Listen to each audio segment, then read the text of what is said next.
Hey, it's Magic Man. I'm back.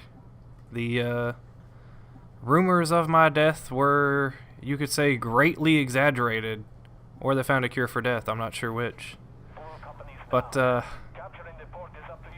what you're actually seeing in the background here is just some footage of Armored Warfare. I've always been a fan of this game. I just don't show it very much due to the fact that matchmaking takes a long time and I kind of suck at it. Definitely not that great. Right now I'm in a tank destroyer. I think is what this thing is classified as in this game. Literally no armor, a huge gun, and it moves really fast. And I am not doing a very good job of taking advantage of the maneuverability of this machine to get into a better position to kill things.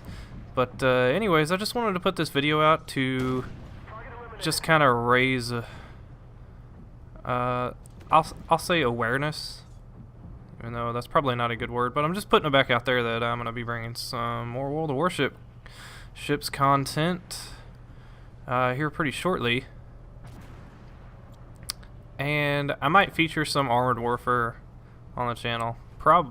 Not very many videos, but most of it's going to be World of Warships because that's what I primarily spend most of my time playing. But this is also something that I've enjoyed playing. I like Armored Warfare. I liked it better when there was a different studio developing this game, but then somebody, I think it was the guy who were financing it, said, "No, we don't want to go down the road that you're going," and so they booted him. And the last time I logged into this game, there was a point in time where you had a base and you could spend resource points to develop it and get bonuses, but that whole system is gone now. And this is like a better looking, I would say, sort of modern tank version of World of Tanks, which is probably why I like this game. I've actually got 3 ammo choices. One's like a high explosive anti-tank, and then I've got the armor piercing, which I'm using, and I forget what the green one is, but it's basically for lightly armored targets so you don't over penetrate them.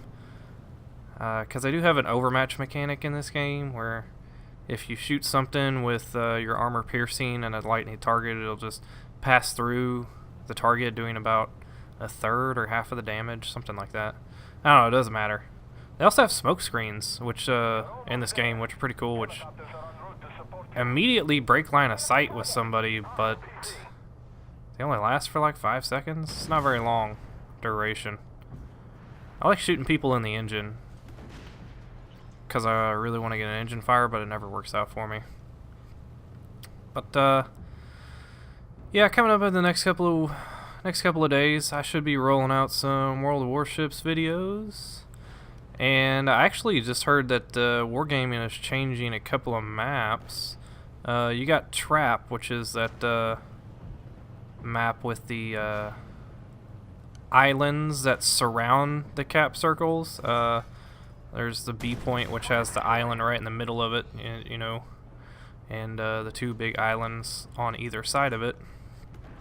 Then you got C point, which is a death trap for one side of the team, usually the east side. If somebody sails alongside that island, they can't turn out or get away from the damage. They either have to turn in or take a broadside. And they're basically cutting the islands that surround the cap circles in half.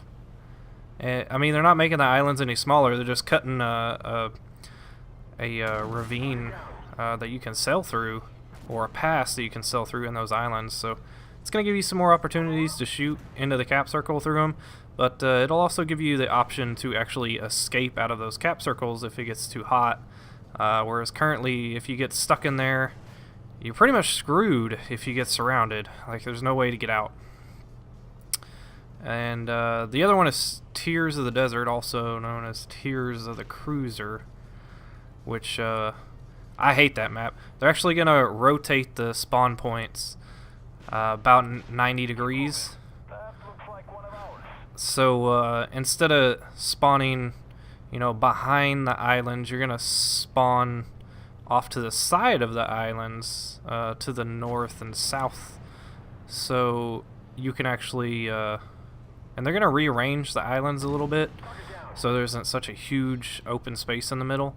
So hopefully, instead of Tears of the Desert being Tears of the Cruiser, it'll be a little bit more friendly and a lot more fun to play on. So, got that to look forward to. As far as big upcoming changes that I know that are coming down the pipeline, I was really surprised the last time I logged on to World of Warships. They had some Tier 7 PvE missions, and busted a little handbrake turn right there. This thing's really fun to drive, except for when you come up against a wall that you don't see coming really quickly, and it gets kind of scary because you can damage your tank by crashing it into stuff. But anyways, that's just a little PvE match in Armored Warfare, and in this game you can actually use PvE to progress significantly. You can play PvP or PvE to advance down the tank lines. PvP, you get slightly more rewards, but not a whole lot. So I actually like that because I don't like PvP in this game. It's really harsh if you don't understand all the mechanics. I tried PvP for a while, but it's not for me. That's all I'm gonna say. Anyhow, I'm just checking out all the screen in the background here. But yeah, hopefully I'll be bringing some more videos coming down the line. I've got some premium ships that I actually want to show off that I bought in World of Warships. I like them, and I'll probably feature some videos on them just as soon as I get some time. And that's pretty much all I got to say, really. I enjoy making these videos, but they're very time consuming, so sometimes I have to make a break, but I'm definitely going to start making them again. Anyways, thanks for watching, and I'll catch you guys later.